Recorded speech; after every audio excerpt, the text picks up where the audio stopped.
कई सौ साल पहले भारत के मध्य में एक घना जंगल था जिसे लोग काली रात का जंगल कहते थे। ये जंगल इतना घना था कि सूरज की किरणें भी इसके पेड़ों की मोटी छतरी को भेद नहीं पाती थीं। इस जंगल के बीच में एक छोटा सा गांव बसा था जिसका नाम था निशाचरपुर। ये गांव अपने आप में एक रहस्य था। आसपास के इलाकों में यह अफवाह थी कि निशाचरपुर में बाघ इंसानों का शिकार नहीं करते बल्कि उन्हें अपने अधीन रखते हैं। लोग इसे बाघों का गुलाम गांव कहते थे। कोई भी बाहरी व्यक्ति इस गांव में जाने की हिम्मत नहीं करता था क्योंकि जो भी वहां गया वो कभी लौटकर नहीं आया। निशाचरपुर के बारे में कई कहानियां प्रचलित थीं।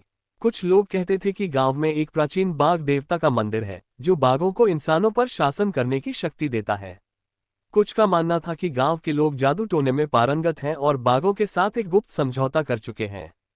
लेकिन सच्चाई क्या थी यह कोई नहीं जानता था। एक दिन एक युवा यात्री जिसका नाम था अर्जुन इस रहस्य को सुझाने के लिए काली रात के जंगल की ओर निकला। अर्जुन एक साहसी और जिज्ञासु व्यक्ति था जो पुरानी कहानियों और रहस्यों का शौकीन था। वह एक छोटे से गांव का रहने वाला था जो निशाचरपुर से कुछ मील दूर था। बचपन से ही वह निशाचरपुर की कहानियों को सुनता आया था और उसने ठान लिया था कि वह इस रहस्य का पर्दा उठाएगा। अर्जुन ने अपने साथ एक छोटा सा झोला लिया जिसमें कुछ रोटियां, पानी और एक पुरानी तलवार थी जो उसके दादाजी की थी। जंगल में प्रवेश करने से पहले उसने गांव के बुजुर्गों से सलाह ली। एक बूढ़े व्यक्ति ने उसे चेतावनी दी, अर्जुन उस जंगल में मत जाओ।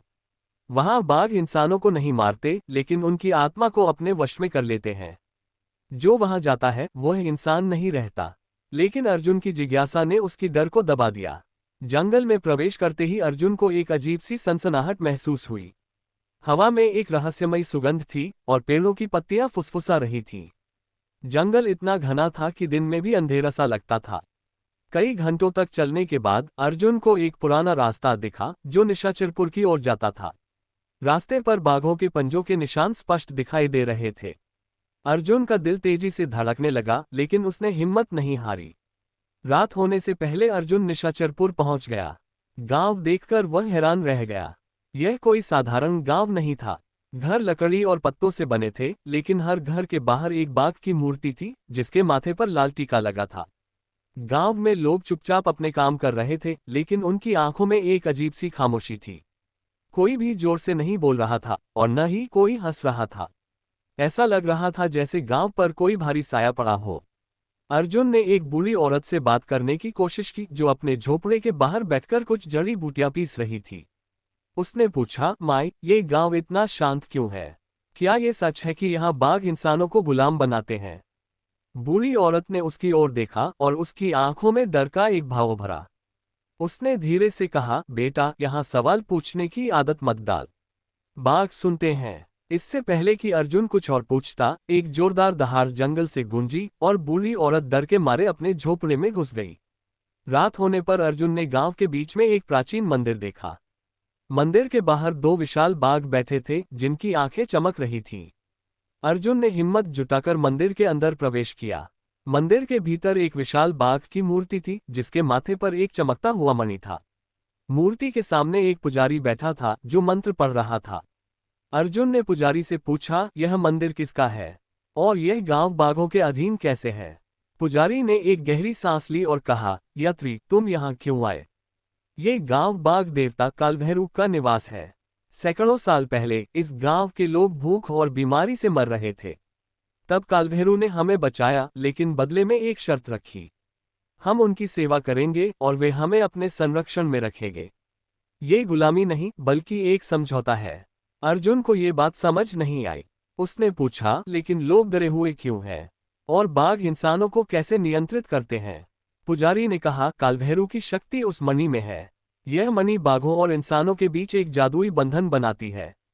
जो भी इस गांव में रहता है वह कालभैरव के प्रति वफादार रहने की शपथ लेता है। अगर कोई इस शपथ को तोड़ता है तो बाघ उसे जंगल में ले जाते हैं और वह फिर कभी नहीं लौटता। अगले दिन अर्जुन ने गांव में देखा कि हर सुबह लोग जंगल में जाते थे और वहां से जड़ी बूटियां, फल और लकड़ियां लाते थे। लेकिन उनके साथ हमेशा एक बाघ होता था जो उनकी निगरानी करता था। ये बाघ किसी को नुकसान नहीं पहुंचाते थे लेकिन उनकी उपस्थिति लोगों को डर में रखती थी। अर्जुन ने एक युवक से बात की जिसका नाम था रघु। रघु ने बताया, हम बाघों के लिए काम करते हैं। हम जंगल से सामान लाते हैं और बाघ हमें सुरक्षा देते हैं। लेकिन अगर कोई गांव छोड़ने की कोशिश करता है तो बाघ उसे ढूंढ लेते हैं। अर्जुन को ये सब सुनकर अजीब लगा। ये गुलामी नहीं थी, लेकिन यह आजादी भी नहीं थी। उसने ठान लिया कि वह इस रहस्य को और गहराई से समझेगा। उसने रात में चुपके से मंदिर में प्रवेश किया और उस मणि को देखा। मणि से एक अजीब सी रोशनी निकल रही थी और उसे छूते ही अर्जुन को एक झटका सा लगा। उसे ऐसा लगा जैसे कोई उसकी आत्मा को पढ़ रहा हो। अर्जुन ने गांव वालों को इकट्ठा किया और कहा, यह मणि तुम्हें बांधे रखती है। अगर हम इसे नष्ट कर दें तो शायद बाघों का नियंत्रण खत्म हो जाए। गांव वालों में डर था, लेकिन कुछ युवा अर्जुन के साथ आए। उन्होंने मंदिर में घुसकर मणि को तोड़ने की योजना बनाई। लेकिन जैसे ही अर्जुन ने मणि को छुआ, एक जोरदार दहाड़ गूंजी और दर्जनों बाघ मंदिर के चारों ओर इकट्ठा हो गए। कालभैरव की आत्मा मंदिर में प्रकट हुई और बोली, तुम मेरे समझौते को तोड़ना चाहते हो। मैंने इस गांव को बचाया और तुम मेरे खिलाफ विद्रोह कर रहे हो। अर्जुन ने हिम्मत से जवाब दिया, कालभैरव, तुमने हमें बचाया लेकिन आजादी छीन ली। हम तुम्हारी सेवा करेंगे लेकिन गुलाम बनकर नहीं।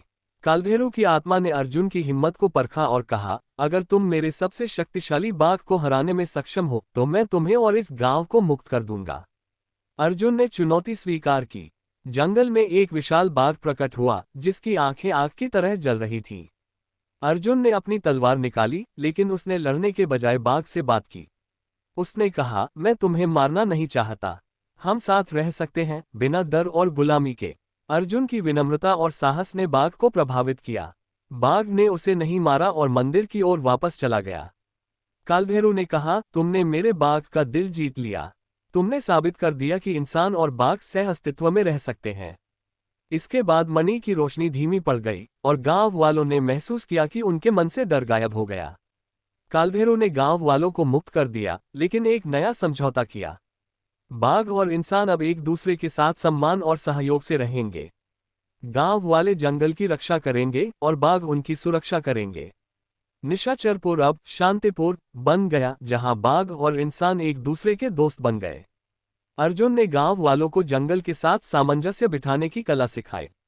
उसने उन्हें बताया कि डर और गुलामी से नहीं, बल्कि प्रेम और समझदारी से ही सच्चा सह अस्तित्व संभव है।